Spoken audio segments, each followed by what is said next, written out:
I would like to interview you on something you have expressed you would like to tell us about, which is your 4 different experiences of clear in 4 different decades, or the possibility of clear, starting with the 50s.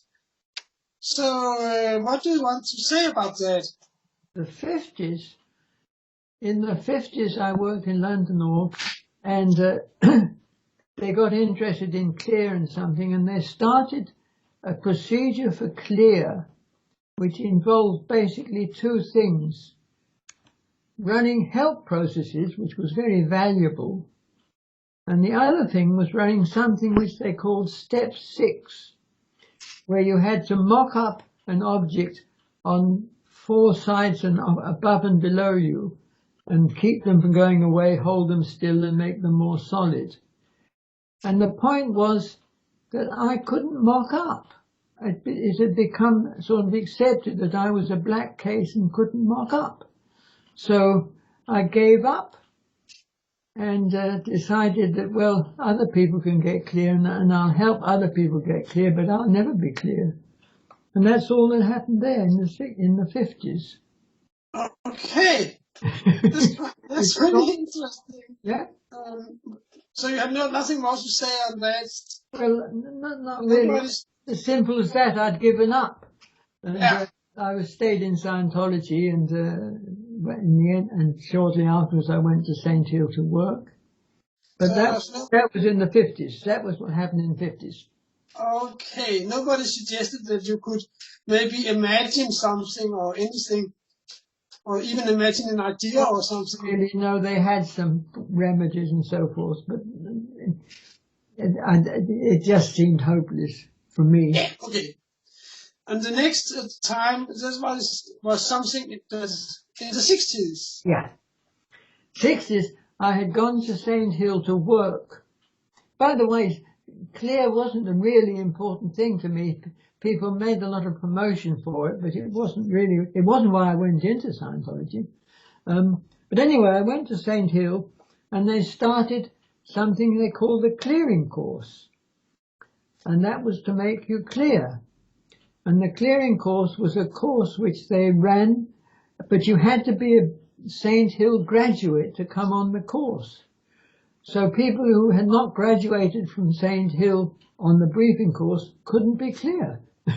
It's as simple as that. But Ron then invented, he put me on the briefing course as a staff member, so I got it for free, the top end of the briefing course. It was a funny thing, and it's irrelevant to this.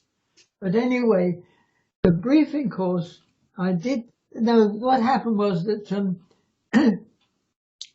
you afterwards could take something called, I think it was called a clearing course. You could take another course where you didn't have to be, you didn't have to be a briefing course graduate to take this second clearing course thing. So I got onto that. The only difference between the Chekshi was that the briefing course had a whole track dating, and I couldn't do that. So I changed to the other course. That was when, so then I did the clearing course. There was quite different. There was 4 sets of what they call platens, things which you had to say or do, which were re-stimulative, and you had to go through them. You had to go through them, these 4 sets, 4 different types of things. You had to go through them 10 times. And when I went through it the first time, I did it rather badly and had some dreadful side effects. But when I went through it the 4th time, I did it just as badly and didn't have any bad effects. So I thought, well, maybe I'm clear. And I asked them, and they gave me a clear test. And this is something which I've not heard of since. The clear test was what I sat with an examiner, holding the cans, and I had to do the things which they did in step 6, mock up objects and make them more solid and keep them from going away. And I had to get a read on the image. And so I passed the clear test. So that was the 60s for you.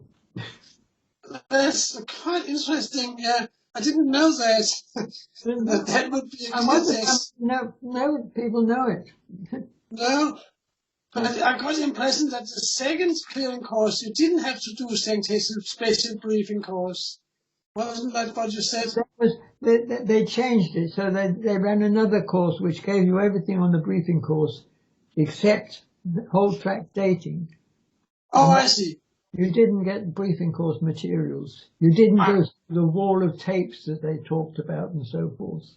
ah, It was a simple thing for public, not really meant for making you an auditor. The briefing course, special briefing course, was to make you a super good auditor. oh yeah. Then there's something else happened in the 70s, you told me. That's right. This was a funny thing. On the 70s, I'd sort of progressed up OT levels, and I was doing OT4. I did part of it in Edinburgh and part of it when pubs all came to Denmark. But when I did OT4, one of the steps was that the auditor had to date the time I went clear. So Julie, he did that. His name was Phil Pitsonk. He dated the time I went clear, and the time I went clear was in the 1950s. Oh, It was. It wasn't a clearing course in 1967. It was 1950s, and the thing I went clear on was, according to this, I ran a process which was first came out in the sixth London ACC. The process was running engrams by Scientology, and they dated an engram. Mine was dated. I had a staff intensive. The staff could have an intensive for 25 hours. The auditor dated it, and it was, I've forgotten now, either 500 years ago or 1,000 years ago, I can't remember. But it was an incident where where I was a little boy in an African village, and there were no other children in the village.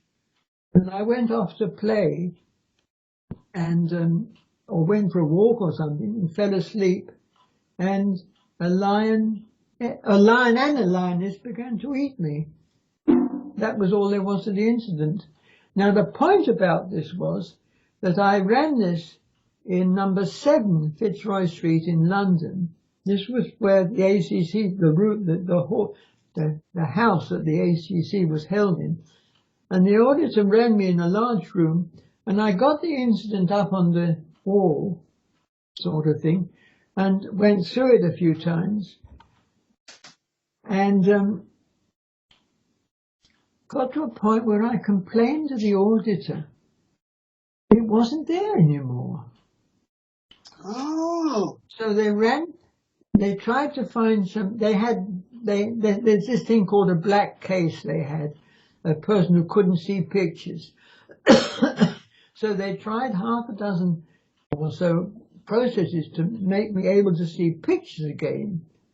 And none of them worked. So I had a 25-hour intensive. I spent the next, they just dropped it and spent the rest of the intensive doing objective processes out in the street.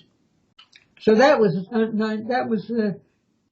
well, it would happen in the 50s, but I discovered it in the 70s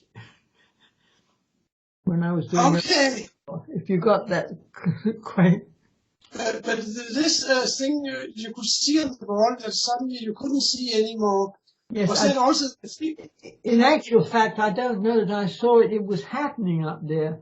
Yeah, yeah. It wasn't visual, but I could see I had the lion and the lioness and so forth up on the wall, sort of thing. Yeah, okay. I perceived them, you could say. Yeah, but and that was in the 50s. That was in the 50s. That was 57. Yeah. So that was, but I discovered it in the 70s Yeah. when I had And the full run on me. it's made me seem a bit complicated, but anyway, let's go on to the next one. But I got the impression that because it was all there, and then suddenly it wasn't there anymore, and that was what was supposed to be a clear state. Is that correct?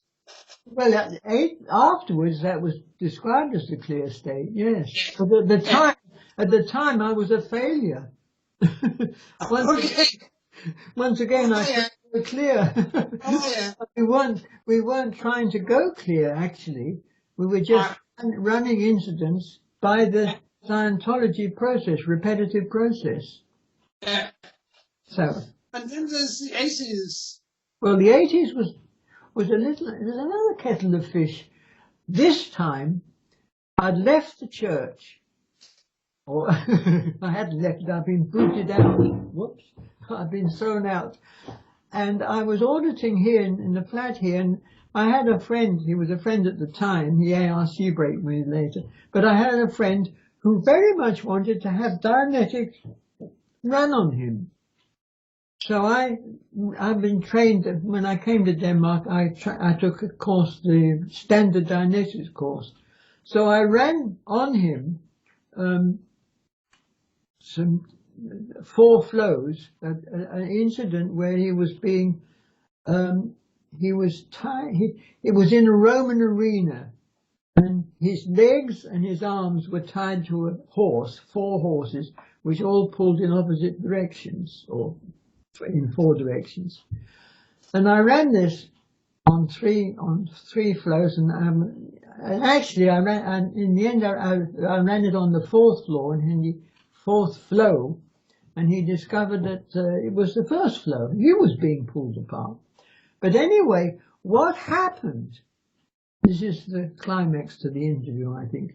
What happened was that it was in the other room there. He sat there, and at one point he looked at me up, sort of surprised, and said something like, I think we talked Danish, but he said something like, do you know, if I wasn't putting these things there, they wouldn't exist. Oh. So I knew this because there'd been rumours, talks about this being a clear cognition sort of thing. So I sort of introduced this to him, and what is the clear cognition? And he said, well, I'll let you know in a year or so's time if I think it's stable, sort of thing, or something like that. It's a silly story.